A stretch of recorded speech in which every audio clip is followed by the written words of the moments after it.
ఓం నమో బ్రహ్మాదిభ్యో బ్రహ్మ విద్యా సాంప్రదాయ కర్తృభ్యో వంశ ఋషిభ్యో మహాభ్యో నమో గురుభ్యః. అరుణ కిరణ జాలే నందిత సవకాశ విద్రుప జపపటీరా పుస్తక విధిహస్త ఇతర కరవరాణ్యాం పుల్ల కల్హార సంస్థా నివసతి హృది పాల నిత్య కళ్యాణశీల.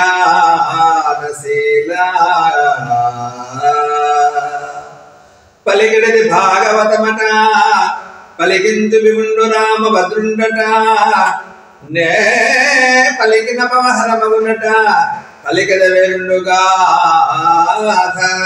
పలుకగనేలా. భాగవతము తెలిసి పలుకుట చిత్రంబు సులికైన తమ్మి సులికైన విబుధ జనుల వలన విన్నంత కన్నంత తెలియవచ్చినంత తేటపరతో నిగమములు వేయి చదివిన సుగమంబులుగా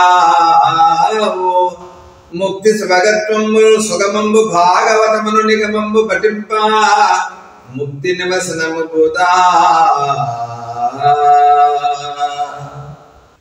అరయణ సంతన పుత్రుపై అక్రూరుపై విజయుపై ద్రౌపదిపై అరయన్నిప భవత్కృపారసము మాపై కొంత రానిమ్ము నీ చరణాబ్జంబుల నమ్మినాడా హరి కృష్ణ ఆతరక్షామణి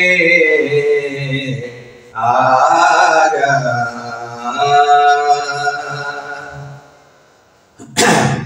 నేటి సత్కథ భక్త ప్రహ్లాద. భాగవతం అంటే భగవంతుని గురించి చెప్పేటువంటిది, అంటే భగవంతుని యొక్క అవతార విశేషాలు, భాగవతోత్తముల భక్తుల యొక్క చరిత్రే భాగవతం అన్నమాట. భాగవతం 18 పురాణాల యొక్క సమూహం, అంటే 18 పురాణాల యొక్క సారాంశమే భాగవతం, వేదాంతాల యొక్క సారాంశం. ఈ భాగవతానికి మోక్ష గ్రంథం అని కూడా పేరు అన్నమాట. ఈ భాగవతం వింటే మన మనసులో ఉండేటువంటి నైర్మల్యాన్ని, దుఃఖాన్ని, బాధల్ని తొలగదోసి మన మనసుకు హాయిని, ఆనందాన్ని ఇచ్చేటువంటిది భాగవతం. కాబట్టి ఇలాంటి భాగవతం ఎంతో పుణ్యప్రదమైనటువంటిది. ఈ భాగవతంలో సప్తమ స్కందంలో ప్రహ్లాద చరిత్ర నేటి మన సత్కథ. కాబట్టి ఆ పరమాత్మని యొక్క కథలు చిత్ర విచిత్రాలుగా ఉంటాయని చెప్తున్నాడు మహానుభావుడు సుఖ మహర్షి పరీక్ష మహారాజుకు. అయ్యా, చిత్రంబులు త్రైలోక పవిత్రంబులు ఫలతాల విత్తంబులు సన్మిత్రంబులు విష్ణుదేవు చారిత్రంబులు. ఆ పరమాత్మ యొక్క లీలలో ఎవరు కూడా లెక్కపెట్టిన కాదన్నమాట.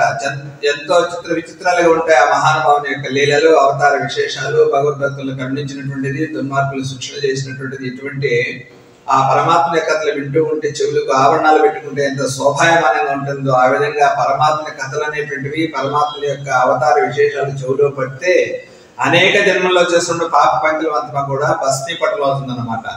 కాబట్టి ఇప్పుడు మన వైకుంఠంలో శ్రీమన్నారాయణమూర్తి లక్ష్మీనారాయణులు, ఆ వైకుంఠంలో శ్రీమన్నారాయణుడు లక్ష్మీదేవితో సరస్సలాపాలైనటువంటి సమయంలో భక్తులైనటువంటి బ్రహ్మమానస్పుత్రులైనటువంటి సనకస, సనందన, సనత్ కుమార్ అనేటువంటి నలుగురు కూడా వైకుంఠంలో స్వామి యొక్క దర్శనానికి వెళ్తారు.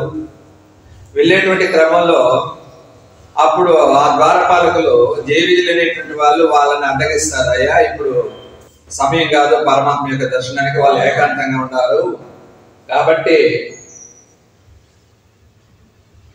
ఇప్పుడు పోయేదానికి వీలు కాదని వాళ్ళు వారిస్తారు ఆ సనకసనందనాథుల్ని. వారించిన తమకంబున వారించుక నిలువలేక బడిదిట్టిరి దవ్వారి కులాసురయో అని నవారికులై పుట్టుడనుజు మనుజాదీశ. ఎప్పుడైతే అడ్డుకున్నారో అప్పుడు వాళ్ళ కోపం వచ్చి మీరు మానవ లోకంలో రాక్షుడిగా పుట్టిపోడని శపించారు ఆ జైవిజీల్ని సనకసనందనాథులు. ఆ శాప కారణంగా ఆ జైవిజీలే తొట్టతొలి హిరణ్యాక్ష హిరణ్యకశిపులుగా, రెండవది నావన కుంభకర్ణులుగా, మూడవది శిశుపాల దంతవక్రులుగా, ఈ విధంగా పరమాత్మతో బద్ధ విరోధంతో 3 జన్మలకే మళ్ళా వచ్చి హరి యొక్క సాన్నిధ్యం చేరుకుంటారు. ఆ విధంగా ఎప్పుడైతే శపించారో ఆ శాప కారణంగా దితి గర్భంలో ఆ యొక్క జీవిజీవిలే హిరణ్యాక్షుడు హిరణ్యకశిపుడుగా పుడతారన్నమాట. హిరణ్యాక్షుడు చిన్నవాడు, హిరణ్యకశిపుడు పెద్దోడు. ఆ హిరణ్యాక్షుడు మహాబలం కలిగినటువంటి వాడు కాబట్టి వాడేం చేస్తాడంటే భూదేవినంతా చాపగా చుట్టి రసాతలంలో ఉంచుతూ ఉంటే భూదేవి అనేకమైనటువంటి ఆర్తనాదంతో మహావిష్ణువును ప్రార్థిస్తే మహావిష్ణువు యజ్ఞవరహ అవతారంతో వచ్చి ఆ హిరణ్యాక్షుడిని సంహారం చేస్తాడు. ఎప్పుడైతే హిరణ్యాక్షుడిని సంహారం చేస్తారో ఈ వార్త హిరణ్యకశిపుడికి చేరవేస్తారు భటులందరూ కూడా. అప్పుడు హిరణ్యకశిపుడు మండిపడినటువంటి వాడై ఆ యొక్క హిరణ్యాక్షుడికి చేయవలసినటువంటి కర్మలన్నీ కూడా చేసినటువంటి వాడై అప్పుడు హిరణ్యకశిపుడు తన తల్లి అయినటువంటి దితి తమ్ముని భార్యలు దుఃఖిస్తూ ఉంటే వాళ్ళ దుఃఖాన్ని పోగొట్టడానికి ఒక చిన్న ఆఖ్యానం చెప్తాడనమాట. ఎట్లంటే ఉసీన దేశంలో ఒక రాజు శత్రువుల చేత చనిపోతే ఆ శవం దగ్గర వాళ్ళ భార్యలందరూ కూడా ఇలా విలపిస్తూ ఉండారంట. ఏ విధంగా? స్వస్థాకంపిత కేశ బంధములతో సంచిన్న హారాలితో హస్తాబ్జంబులు సాజమోది ప్రస్తావోక్తులతోడ ఏడ్చిరి వగం ప్రాణేశు పాదాలపై హస్తోనస్తక కుంకుమార వికీనాశ్రంబు వర్షింపగా. ఆ విధంగా అయ్యే నాథ నువ్వు పోతే మాకు దిక్కెవరు అనేక విధాలు విలపిస్తూ ఉంటే వాళ్ళ యొక్క దీన ఆలాపాలు విని యమధర్మరాజు స్వయంగా వచ్చాడు. ఆ యమధర్మరాజు బ్రాహ్మణ బాలకుల వేషంతో వాళ్ళందరూ ప్రత్యక్షం అవుతాడు. ప్రత్యక్షమై ఇలా అంటుంటాడు రాజబాలులకు, అమ్మా మచ్చిగ వీరికెల్లా బహుమాత్రము చోద్యము దేహి పుట్టుచును చచ్చుచున్న దూచదరు చావక నుండడి వారి భంగి ఈ చచ్చిన వానికి చదరు చావన కొల్లగడాగవశ్యమే ఎచ్చట పుట్టి అచ్చటికి ఏగుట నైజము ప్రాణి కోటికి.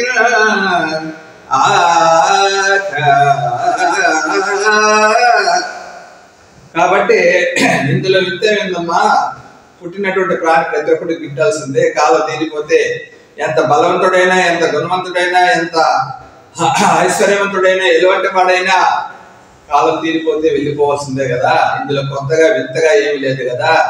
చనిపోయినటువంటి వారి గురించి దుఃఖిస్తున్నారు, మీరేమైనా చనిపోకుండా ఉంటారా అని అక్కడ హిరణ్యకశిపుడు తన తల్లి తమ్ముని భార్యల దుఃఖాన్ని ఉపశమనం చేసేదానికి ఈ కథ అంతా చెప్తాడనమాట.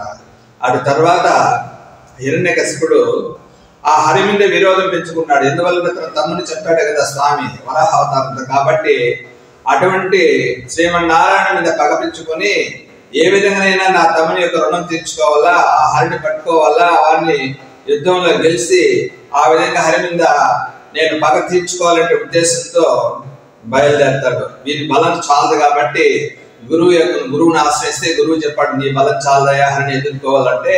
కాబట్టి బ్రహ్మదేవుని గురించి ఘోరంగా తపస్సి అనేకమైనటువంటి వరాలన్నీ పొందు, చావు లేని వరాలన్నీ తీసుకో. అప్పుడు మళ్ళా పరమాత్మ విష్ణు పరమాత్మకి విష్ణుపైకి దండెత్తితే అప్పుడు కాదు నీ బలం నీ శక్తి ఆ వరబలం వల్ల అప్పుడు విష్ణువుని జయించేటువంటి శక్తి సామర్థ్యాలు కలుగుతాయి. కాబట్టి నువ్వు ముందు బ్రహ్మదేవుని గురించి తపస్సు చేయని గురువు ఆదేశం ఇస్తాడు. గురువు చెప్పిన ఆదేశం ప్రకారం ఆ హిరణ్యకశిపుడు మందరాచల గిరికి పోయి కాలి బొటన వేలి మీద నిలబడి ఆ మన పంచభూతాలు ఈ పంచభూతాలన్నింటినీ కూడా నిరోధించి ఇంద్రియాలు నిరోధించి అరికట్టి ఏక మనస్సుతో ఎంతో నిశ్చలమైనటువంటి బుద్ధితో నిర్మలమైన మనస్సుతో బ్రహ్మదేవుని గురించి ఘోరంగా తపస్సు చేస్తూ ఉన్నాడు. ఏ విధంగా?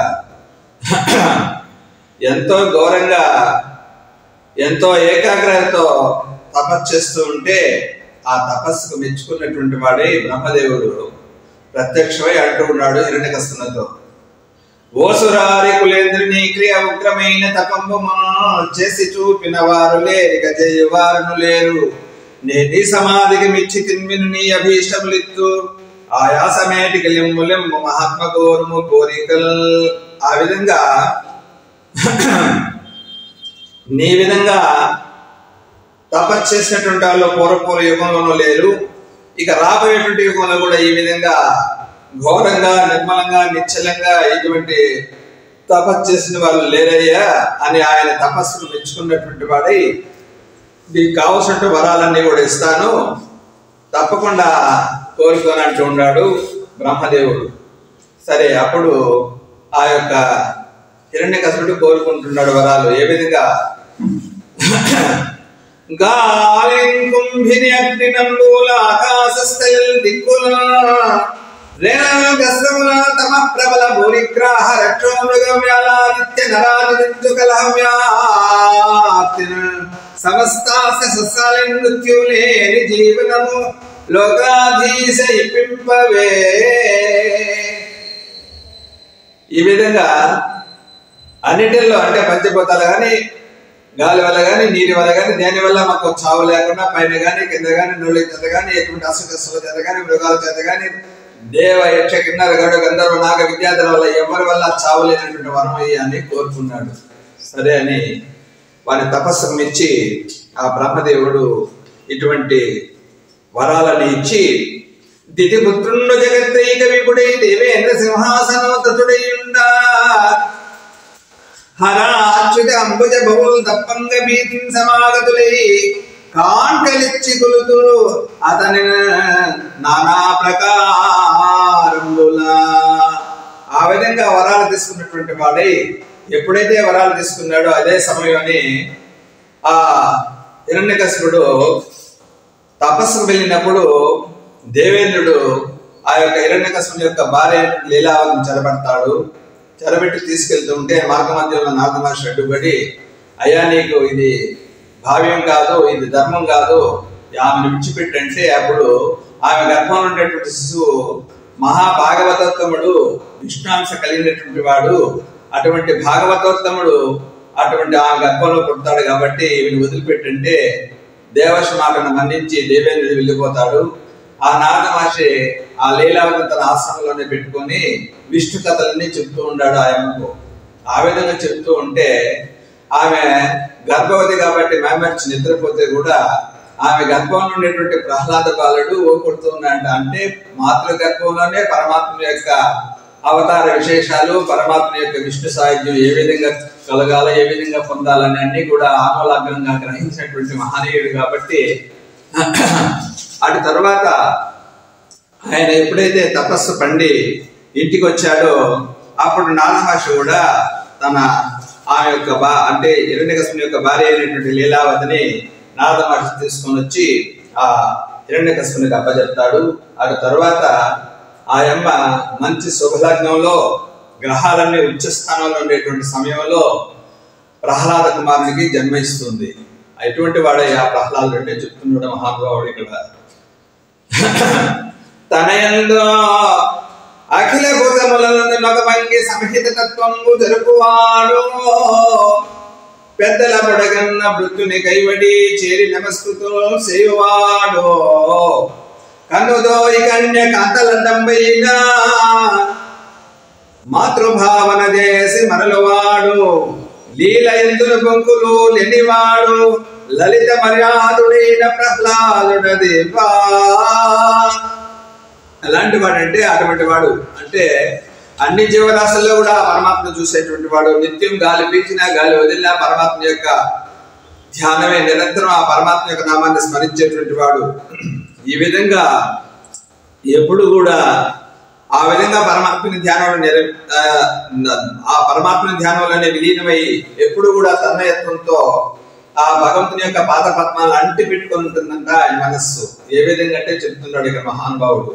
పాణీయంబులు దావుతుం గుడుచుతుం భాషింపుతుం హాసలీలా నిద్రాదులు సేయుతుం తిరుగుతుం లక్షించుతుం సంతత శ్రీనారాయణ పాద పద్మయుగలి చింతామృతాస్వాద సంధనుండై మరచన్ సురారీ సుతుం నేతద్విశ్వమంభువరా. ఆ విధంగా ఏ పని చేస్తూ ఉన్నా ఎక్కడున్నా నిరంతరం కూడా పరమాత్మ యొక్క స్మరణ జరుగుతూనే ఉంటుంది. నిరంతర భగవంతు నామం యొక్క అంటే భగవంతుని యొక్క స్మరణ వల్ల నరుడు నారాయణుడు అవుతాడు, మానవుడు మాధవుడు అవుతాడు, జనుడు జనార్దనుడు అవుతాడు. నిరంతర పరమాత్మని యొక్క స్మరణ వల్ల అంత మహోన్నత స్థాయిని పొందుతాడు అన్నమాట. కాబట్టి ఆ విధంగా ఎప్పుడు కూడా పరమాత్మని యొక్క చింతనలోనే పరమాత్మ యొక్క స్మరణలోనే కాలాన్ని గడుపుతున్నాడు ప్రహ్లాద్ కుమారుడు. అంతేకాకుండా సద్గుణంబులెల్ల సంఘంబులై వచ్చి అసుర రాజధనయు నందు నిలచి బాసిచనవు విష్ణు భయని విధమున నేడు తగిలియుండు నిర్మలాత్మ. సద్గుణాలు అనేటువంటివి మంచి గుణాలు అనేటువంటివి గుంపులు గుడుకొని చేరుకుంటున్నాడంట ప్రహ్లాదు యొక్క కుమారుల్లో, ప్రహ్లాద బాలుల్లో. ఆ విధంగా ఇన్నని లెక్క పెట్టేదానికి 1000 పడగలు కలిగినటువంటి ఆదిశేషుడు కానీ బ్రహ్మదేవుడు కానీ శక్యం కాదంట. ఆ ప్రహ్లాదులు ఇన్ని మంచి గుణాలు ఉన్నాయని లెక్క పెట్టేదానికి ఎవరి తరం కాదంట. అంటే అన్ని మంచి గుణాలు ఆయనలో ఉన్నాయి. ఈ విధంగా ఎప్పుడైతే నిరంతరం ఒక జడును మారిగా ఏదో పలకడు ఉలకడు ఆయన ఏదో ధ్యానంలో ఆయన ఉంటాడు కాబట్టి హిరణ్యకశిపునికి అది నచ్చల. వీడు ఎప్పుడూ జడును మారిగా ఏదో విధంగా ఉంటాడే, రాబోయేటువంటి రాజ్యాధికారి అంటే భావి రాజ్యాధికారి అంటే ఈయన తర్వాత ఆయనే కదా సింహాసనాన్ని అధిష్ఠించాల్సింది. కాబట్టి వీళ్ళు అంటే రాక్షసులు ఏ విధంగా ఉండాలంటే దేవతలు కొట్టేదో, వాళ్ళ పాలతో లేదో, వాళ్ళ యొక్క రాజ్యాన్ని ఆక్రమించుకునేది ఇలా ఉండాలి. కానీ ఈ విధంగా ఉంటే అది హిరణ్యకశిపునికి పట్టలేదు. కాబట్టి తన గురువు అయినటువంటి శుక్రాచార్య యొక్క కుమారుడైనటువంటి చంద్రుడు అమర్కుల్ని రావించి, అయ్యా వీడికి ఏమీ తెలియదు కాబట్టి వీనికి విద్యాబుద్ధులు నేర్పించి వీన్ని అంటే అన్ని విద్యలు నేర్పించి వీరి నీతి కోవిధులు చేయండి ప్రహ్లాద కుమారుడిని చండామార్గులకు అప్పగిస్తారు. అప్పగిస్తూ ఈ విధంగా అంటూ ఉన్నాడు, అయ్యా అంత ప్రక్రియనున్నవాడు పలకండ స్మత్ప్రతాప క్రియ గంధం మించుకలేదు. మీరు గురువులు మాన్యులు మాకు పెద్దలు మమం పాటించి ఈ బాలకు విద్యా బుద్ధులు నేర్పించి నీతి కుశలంగా వించి రక్షింపరే. ఆ విధంగా మంచి విద్యలన్నీ కూడా బోధించి వీన్ని నీతికో విధిని చేయండి, వీన్ని మంచివానిగా చేయండి అని ఆ యొక్క ప్రహ్లాద కుమారుడిని చండామార్కుడు చంద్రుడు అమర్కుడు అయినటువంటి ఆ చండామార్కులకు అప్పగిస్తాడు హిరణ్యకశిపుడు. సరే వాళ్ళు తీసుకెళ్తారు, గురుకులాన్ని తీసుకెళ్లి వాళ్ళేదో చెప్పాల్సినట్టు పాటలన్నీ కూడా యథావిధిగా వరపై మనం చెప్తూ ఉంటే ఈయన ఏక సంగ్రహం కాబట్టి వాళ్ళు ఏ విధంగా చెప్తే అదే విధంగా ఏ పగిది వారు చెప్పినా ఆ పగిది చదువుగానే ఇట్టిట్లని ఆక్షేపించడు రూపించిన మిథ్యలని నిరూఢమనీషన్. ఎట్లా వాళ్ళు చెప్తే అట్లే ఏక సంగ్రహం కాబట్టి అప్పటికప్పుడే తీసుకుంటున్నాడు. ఎందువల్ల ఇవన్నీ కూడా పట్టుకుంటే చదువులు, ఇవన్నీ కూడా పనికిరానటువంటి చదువులు. పరమాత్మ చేరే చదువు ఏది ఉందో అదే చదువు. ఇవన్నీ కూడా నిష్ప్రయోజనం, వీటి వల్ల మనకు పని లేదని వాళ్ళు ఏదో చెప్తున్నారు, ఈయన ఏదో వింటున్నాడు. ఈ విధంగా కాలం గడుస్తూ ఉంటే ఒకనాడు హిరణ్యకశిపుడు తన కొడుకుకి గురువులు ఏం బోధించారో, కొడుకు ఏమాత్రం నేర్చుకున్నాడో దీన్ని పరీక్షింపదలిచి భటుల చేత వర్తమానం పంపాడు. ఈ భటులు పోయి ఆ యొక్క హిరణ్యకశిపుడు ఈ విధంగా చెప్పినాడు అంటే ఆ యొక్క గురుకులంలో ఉన్నటువంటి ప్రహ్లాదుని గురువులను తీసుకొస్తారు అనమాట. తీసుకొచ్చినప్పుడు ఆ యొక్క హిరణ్యకశిపుడు ఎంతో ప్రేమతో వాత్సల్యంతో తన కొడుకును తీసుకుని తొళ్ళ మీద పెట్టుకొని చుచ్చుదువి చుక్కుకుంబుడికి ఎంతో ముద్దు ముచ్చటతో ఆ హిరణ్యకశిపుడు తన ప్రహ్లాదుని ఒడిలో కూర్చొని పెట్టుకొని అంటూ ఉన్నాడు, నాయన గురువులు ఏం చెప్పారు, నువ్వేమి నేర్చుకున్నావు, నీకేది బాగా వచ్చో ఏది ఒక పద్యం చెప్పి దానికి తాత్పర్యం చెప్పు నాయనా అని అంటూ ఉన్నాడు. హిరణ్యకశిపుడు ఎంతో ప్రేమతో బుజ్జగిస్తూ అప్పుడు అంటూ ఉన్నాడు ప్రహ్లాద కుమారుడు, ఎల్ల శరీరధారులకు ఇళ్లను చీకటి నూతి లోపలంద్రెల్లక వీరునే మను మతి భ్రమణంబున భిన్నులై ప్రవర్తిల్లక సర్వమును అతని దివ్య కళామయ మనసు విష్ణునందులము చేర్చి తాడవి నుండుట మేలు నిశాచరగ్రణి. ఏం చెప్పాడంటే అందులో కూడా ఈ సంసారమైనటువంటి నూతిలో పడి దీని నుంచి విడిపడే మార్గం తెలుసుకోలేకుండా మళ్ళా పుడుతూ విడుతూ చూస్తూ ఉంటారే కానీ ఆ పరమాత్మని చేరితే ఎప్పుడు కూడా నిరంతరమైనటువంటి ఆనందం, నిరంతరమైనటువంటి సంతోషాన్ని పొందొచ్చు కదా. అది తెలుసుకోలేకుండా మానవులు ఇళ్లను చీకటి నూతి లోపలందరిలేక ఆ విధంగా వీరు నేమనేటువంటి మతి భ్రమణతో వాళ్ళు వేరు మేము వేరేటువంటి ఉద్దేశంతో ఈ విధంగా అనేక జన్మలు ఎత్తుతూ పుడుతూ గిడుతూ చూస్తూ ఉంటారే కానీ పరమాత్మను తెలుసుకోలేదే అని ఏదో చెప్పాడనమాట. అప్పుడు హిరణ్యకశిపునికి ఏం పెద్దగా కోపం రాలా. ఎందువల్లంటే తొలిసారి కాబట్టి. మళ్ళా గురువులకు అప్పగిస్తాడు. ఈసారి ఇంకా మంచి మంచి గుణాలు మంచి మంచి పాఠాలని చెప్పి నీతి కోవిదుని చేయండి అంటే అప్పగిస్తాడు మళ్ళా ప్రహ్లాదుని ఆ యొక్క చండామార్గులకి. మళ్ళా వాళ్ళు తీసుకెళ్తారు, ఏదో వాళ్ళు చదువులు వాళ్ళు బోధిస్తారు అనమాట. మళ్ళా రెండవసారి వర్తమానం పంపిస్తాడు హిరణ్యకశిపుడు. మళ్ళా రెండవసారి వస్తాడు, ఎంతో వినయంతో ప్రహ్లాద కుమారుడు తల్లిదండ్రులకి నమస్కారాలు చేసి, ఏదైనా ఇప్పుడు ఏం చెప్పారో గురువులు ఏం చెప్పారో నువ్వేమి చదువునావో అవన్నీ కూడా విశదీకరించి చెప్పని అడుగుతున్నాడు తండ్రి అయినటువంటి హిరణ్యకశిపుడు ప్రహ్లాదుని. అందుకు ప్రహ్లాడు చెప్తున్నాడు, చదివి నుంచి నన్ను గురువులు చదివిది ధర్మార్థ ముఖ్య శాస్త్రంబులా నే చదివినవి గలవు బెక్కులు చదువులలో మర్మమెల్ల చదివిది తండ్రి